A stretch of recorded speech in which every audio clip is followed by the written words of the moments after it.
وأعوذ بالله من الشيطان الرجيم بسم الله الرحمن الرحيم وبه نستعين وهو خير الناصرين والمعين وصلى الله على محمد وآله الطاهرين اللهم صل على محمد وعلى محمد وسلم. بات چل رہی تھی فروع دین میں اجتہاد کی. ٹھیک، کل اجتہاد کی تعریف کی تھی اور پھر اس کے بعد ادلہ شرعیہ کو بتایا تھا. آج بات پہنچ رہی ہے کہ مقام اجتہاد تک پہنچنے کے لیے ایک مجتہد کو کیا کرنا پڑتا ہے. اگر آپ درجہ اجتہاد حاصل کرنا چاہتے ہیں تو کیسے حاصل کریں؟ کہیں گے اجتہاد کا مقام اور مرتبہ کوئی آسان تھوڑی ہے. اکھاڑے کا میدان تھوڑی ہے لنگوٹا باندھ کے اتر گئے پہلوان کہلا گئے ہے نا. کرکٹ کا میدان تھوڑی ہے بلہ ہاتھ میں آ گیا کرکٹر بن گئے. کہہ رہے اجتہاد کا مرتبہ، اجتہاد کا درجہ حاصل کرنے کے لیے بہت سارے معارف اور بہت سارے علوم حاصل کرنے پڑتے ہیں. درجہ اجتہاد حاصل کرنے کے لیے انسان کو بہت سارے معارف، بہت سارے علوم کے کسب و تحصیل کی ضرورت پڑتی ہے. اس مقام اور اس مرتبے تک وہی شخص پہنچ سکتا ہے جو انتہائی درجے کی سعی و کوشش کرتا ہو اور جس نے اپنے نفس کو، اپنے آپ کو وقف کر دیا ہو تحصیل علم کے لیے. جس نے اپنے آپ کو وقف کر دیا ہو، سمجھ رہے ہیں، تحصیل علم کے لیے. یہ مقام، یہ مرتبہ آسان ہوتا تو ہر آدمی مجتہد نہیں بن جاتا ہے نا. لاکھوں پڑھنے والوں میں درجے، ہندوستان اتنا بڑا ہے، علماء کی اگر آپ تعداد گننا نہیں بتا سکتے. بہت عالم ہے بھائی. مجتہد کتنے ہیں؟ گھن کا مجتہد کوئی ایک نہیں ہے. وہ کہنے کو ٹائٹل مثلا دے دیا جائے کسی کو، بات الگ ہے. پہلا حقیقت میں، واقعیت میں کوئی اس مقام تک، اس درجے تک پہنچا ہوا نہیں ملے گا آپ کو ہندوستان میں، جبکہ لاکھوں ہیں. ایران وغیرہ میں چلے جائیے، ایران وغیرہ میں تو پھر بھی مل جاتے ہیں. وہاں بھی جو تعداد ہے طلباء کی، تحصیل علم کرنے والوں کی، وہ چھوٹی تعداد نہیں، بہت بڑی تعداد ہے. لیکن اس بڑی تعداد میں درجہ اجتہاد تک پہنچنے والے انگشت شمار ہیں. کیوں؟ اس لیے کہ یہ مقام اور یہ درجہ حاصل کرنا اور اس تک پہنچنا کوئی آسان کام نہیں ہے. بہت زیادہ انسان کو جد و جہد کرنی پڑتی ہے، کوشش کرنی پڑتی ہے. بہت سارے معارف اور علوم کو سیکھنا پڑتا ہے، اس میں مہارت حاصل کرنی پڑتی ہے نا. ہم 4-5 علوم پڑھتے ہیں، اسی میں تھک جاتے ہیں. وہ بھی خالی اصطلاحیں یاد کرنے کے لیے یاد نہیں ہوتی. ان علوم کو کہاں پہ استعمال کرنا ہے، کہاں اس سے استفادہ کرنا ہے، وہ سب پتہ ہی نہیں ہوتا ہے نا. ترجمہ بھی نہیں کر پاتے ہم پوری زندگی علم حاصل کر کے صحیح طریقے سے ایک عبارت کو سمجھ سکیں ہے نا. بہت سارے علوم. بصورت بتحصیل رتبۃ الاجتہاد، اجتہاد کا مقام اور رتبہ حاصل کرنے کے لیے یحتاج، ضرورت ہے، محتاج ہے انسان الی کثیر من المعارف والعلوم، بہت سارے معارف اور بہت سارے علوم. اجتہاد کا مقام حاصل کرنے کے لیے انسان بہت سارے معارف اور علوم کا محتاج ہے. التی، وہ معارف اور علوم، تتحیّع، کہ جو مہیا نہیں ہو سکتے، جن کو انسان حاصل نہیں کر سکتا، الا، مگر کون حاصل کر سکتا ہے ان معارف، ان علوم کو؟ لمن جد بج اجتہد، جس نے بے انتہا جد و جہد کیا، جس نے بے انتہا کوشش کی. جو شخص انتہائی درجے کی سعی و کوشش کرتا ہے اس کے لیے یہ معارف اور یہ علوم کیا ہے تہیا ہوتے ہیں، انہیں حاصل ہوتے ہیں. بفارغ نفس ہو، اور وہ شخص جس نے اپنے نفس کو اپنے آپ کو فارغ کر دیا ہو، آزاد کر دیا ہو دنیا کے تمام امور سے، ببذل اس اہل تحصیلہا، اور جس نے اپنی تمام طاقت ان علوم اور معارف کی تحصیل میں لگا دیا ہو، یعنی جس نے اپنے پورے وجود کو وقف کر دیا ہو تحصیل علم کے، دنیا سے کوئی کام نہیں، اس سے تحصیل علم، اسے جا کر کے یہ علوم اور معارف حاصل ہوتے ہیں، پھر جا کر کے کہیں انسان کو مقام اجتہاد حاصل ہوتا ہے. آئیے چیپٹر نمبر 4، عقیدتنا فی المجتہد. اس سے پہلے اجتہاد کے سلسلے میں ہمارا نظریہ اور عقیدہ کیا ہے اس کی تفصیلات سے آپ لوگوں کو آگاہ کیا گیا. مجتہد کے سلسلے میں ہمارا کیا عقیدہ ہے، مجتہد کا کیا مقام ہے، مجتہد کا کیا درجہ ہے، مجتہد کس لیے ہوتا ہے، مجتہد کن امور کا ذمہ دار ہوتا ہے، یہ تمام چیزیں کہہ رہے ہیں کہ مجتہد جامع الشرائط کے سلسلے میں ہمارا عقیدہ یہ ہے کہ وہ نائب امام ہوتا ہے، جانشین امام ہوتا ہے، وکیل امام ہوتا ہے. جو مجتہد جامع الشرائط ہے ہمارے عقیدے کے مطابق وہ امام عصر کا نائب ہے. کب؟ زمانے غیبت میں، جب تک امام زمانہ پردہ غیب میں ہیں جو شخص مجتہد جامع الشرائط بنے گا وہ امام زمانہ کا نائب کہلائے گا. امام کی نیابت دو طریقے کی تھی، ایک نیابت خاص اور ایک نیابت عام. نیابت خاص جو وہی نیابت جو امام نے کیا ہے غیبت صغرا میں خود منتخب کیے تھے، خود معین کیے تھے، جن کو نواب اربع کہا جاتا ہے. امام کے 4 نائب خاص تھے، ہے نا، ان کی نیابت خاص تھی. کیوں نیابت خاص تھی؟ کیونکہ امام نے خصوصیت کے ساتھ ان کا انتخاب کیا تھا، انہیں چنا تھا، ہے نا، کہ تم رہو حسین ابن رہو، عثمان ابن سمری، ٹھیک. یہ 4 امام نے اپنے نائب مقرر اور معین کیے تھے، ہے نا، جن کو نواب اربع کہا جاتا ہے. ان کی نیابت خاص تھی، انہیں امام کی طرف سے مستقیماً نیابت حاصل تھی. خود امام نے انہیں اپنے وکیل، اپنے نائب کے طور پر چنا تھا، انتخاب کیا تھا.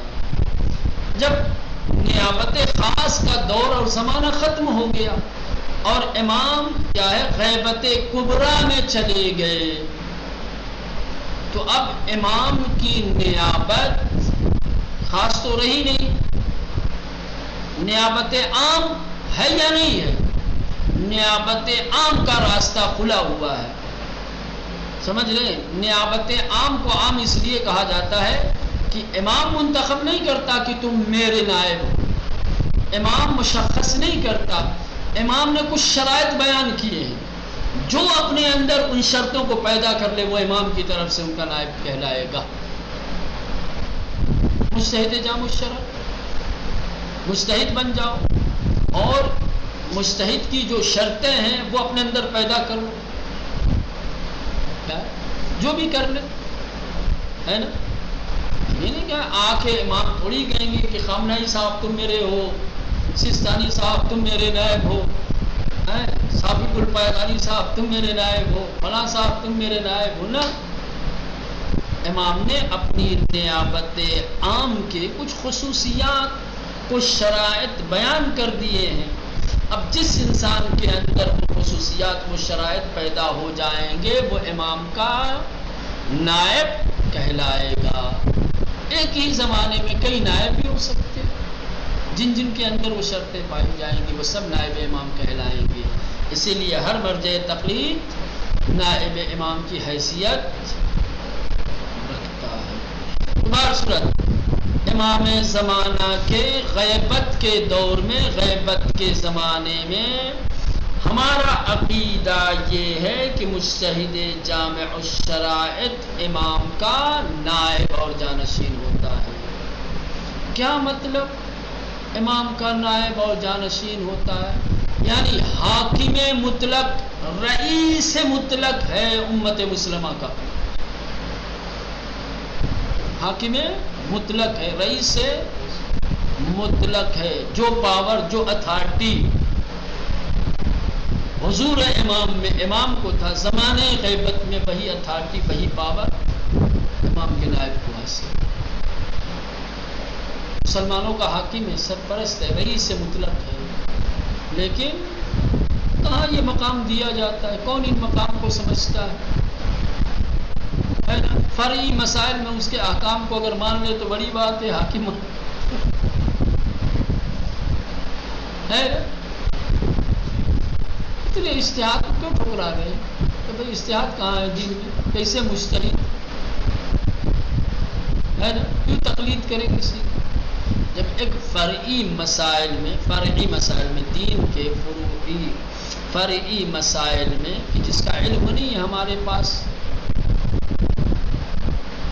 ٹھیک، جس کا علم مجتہد جامع الشرائط وہ کتاب و سنت سے نکال کر کے ہمارے سامنے رکھ رہا ہے، ہم اسے قبول کرنے کو تیار نہیں، تو اس کی حاکمیت تو دور کی بات ہے، اس کے ریاست تو دور کی بات ہے.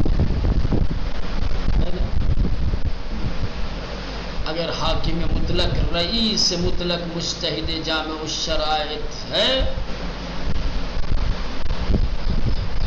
تو مکتب تشیع کو چاہیے کہ جہاں جہاں مرجع ہیں، جہاں جہاں مجتہد ہیں، سب سے بلند، سب سے اونچا مقام انہیں دیا جائے. ہمارے امور کی باغ ڈور ان کے ہاتھ میں، کس طریقے سے سماج اور معاشرے کو چلانا ہے، آگے لے جانا ہے. ہمارے مسائل حل وہ کریں گے، فیصلے وہ کریں گے، سب کچھ کام ہوتا ہے. مجتہد جامع الشرائط خالی دو چیزوں کے لیے ہے نا. کچھ لوگ جو فرعی مسائل کو نہیں جانتے اس کو جاننے کے لیے ان سے مسئلہ معلوم کر لیتے ہیں، فتویٰ معلوم کر لیتے ہیں، اور دوسرے اجازہ اور شہریہ لینے کے لیے.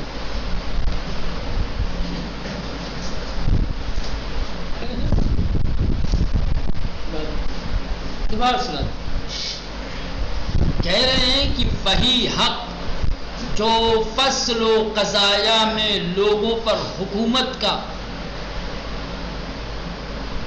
جو پاور، جو طاقت امام کو حاصل ہے، وہی زمانے غیبت میں مجتہد جامع الشرائط کو لوگوں کے فیصلے ان کے ہاتھ میں ہونے چاہیے، لوگوں پر حکومت اس کی ہونی چاہیے، برسر اقتدار وہ ہونے چاہیے، امت کے مسائل وہ حل کرنے چاہیے.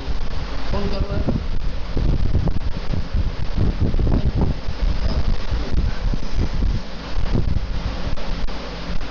کہہ رہے ہیں کہ مجتہد جامع الشرائط کا انکار امام کا انکار ہے. مجتہد جامع الشرائط کی توہین و تذلیل امام عصر کی توہین و تذلیل ہے.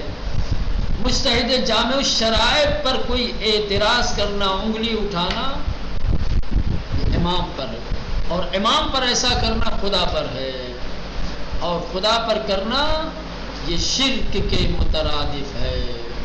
اب سوال یہ پیدا ہوگا کہ اتنے بڑے بڑے دعوے، اتنی اونچی اونچی باتیں آپ مجتہد کے سلسلے میں کہاں سے کہہ رہے ہو بھیا؟ دلیل ہے تمہارے پاس کہ مجتہد جامع الشرائط غیبت کے زمانے میں امام کا نائب ہے. جو پاور، جو اتھارٹی، جو طاقت، جو قدرت امام زمانہ کو زمانے حضور میں حاصل ہے، زمانے غیبت میں یہ مجتہد جامع الشرائط کو حاصل ہے. ہم اگر مجتہد جامع الشرائط پر اعتراض کرتے ہیں، انگلی اٹھاتے ہیں، اعتراض کرتے ہیں، تو گویا امام وقت پہ کر رہے ہیں. اور امام وقت پہ کرتے ہیں تو بات خدا تک پہنچتی ہے، اور پھر انسان کو، ایسے انسان کو شرک کے مرحلے تک لا کر کے کھڑے اتنے بڑے بڑے دعوے کر رہے ہیں. ہر روایت ہے، خود معصوم نے فرمایا ہے، صادق آل محمد نے فرمایا ہے کہ مجتہد جامع الشرائط ہمارا نائب ہے. مجتہد جامع الشرائط ہمارا نائب ہے. اس کی بات ہماری بات ہے، اس کی عزت ہماری عزت ہے، اس کی تذلیل، اس کی تحقیر ہماری تذلیل ہو. چلیں اتنا دیکھ لیں پھر آگے بڑھتے ہیں. وَعَقِيدَتُنَا فِي الْمُجْتَهِدِ الْجَامِعِ الشَّرَائِطِ، ہمارا عقیدہ مجتہد جامع الشرائط کے بارے میں کیا ہے؟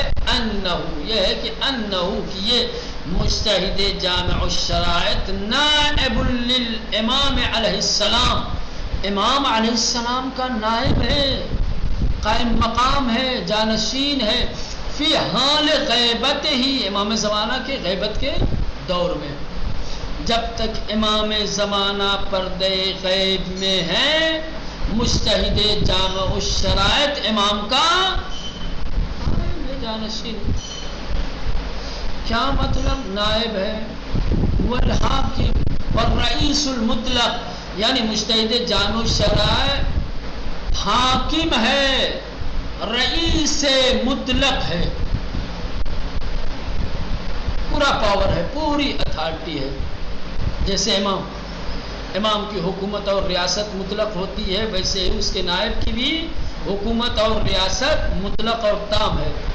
لہو مال الامام، نائب امام کے لیے وہی تمام چیزیں ہیں جو امام کے لیے ہیں. نائب امام ہو گیا. یہ وہ منزل ہے، یہ وہ جگہ ہے جہاں پر آنے کے بعد لوگ مراجع سے لوگوں کو بھٹکاتے ہیں، دور کرتے ہیں، اور لوگوں کے ذہنوں میں مراجع کی نفرت پیدا کرتے ہیں. یہ جملہ لہو، نائب امام کے لیے، ماں، وہ تمام چیزیں، للامام، جو امام کے لیے، یعنی پھر نائب امام بھی امام ہے، نائب امام بھی امام ہے. نہ بھائی، بہت سارا بنیادی فرق ہے. سب سے بڑا بنیادی فرق تو یہی ہے، امام کی امامت، امام کی حاکمیت، امام کی ریاست منصوص من اللہ ہے، خدا کی طرف سے ہے. کیا ہے؟ خدا کی طرف سے ان کی ولایت ہے، ان کی حاکمیت ہے. لیکن مجتہد جامع الشرائط کی ولایت منصوص من اللہ نہیں ہے، بلکہ امام کی طرف سے. سمجھے؟ بہت سارے اور بھی فرق آئیں گے، لیکن بہر صورت یہ یہاں پر آنے کے بعد لوگوں کو ورغلایا جاتا ہے. یہ دیکھو مولا علی کے سامنے علی خامنہئی کو کھڑا کر دیا. یہ دیکھو امام حسین کے مقابلے میں جو ہے سیستانی صاحب کو لا کے کھڑا کر دیا. یہ دیکھو، یہ اس کو فلاں کے برابر کر دیا، اس کو فلاں امام کے برابر کر دیا. بھائی حاکمیت میں ہے برابر، ریاست میں ہے برابر، لیکن خالی حکومت اور ریاست تو نہیں ہے نا، اور بھی بہت سارے مسائل ہیں.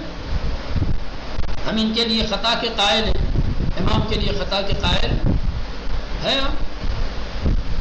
ہم امام کو علمی اعتبار سے کامل اور تام سمجھتے ہیں، اور ان کے علم کو علم وہبی کہتے ہیں، لیکن مجتہد جامع الشرائط کے علم کے کمال کے ہم قائل نہیں ہیں.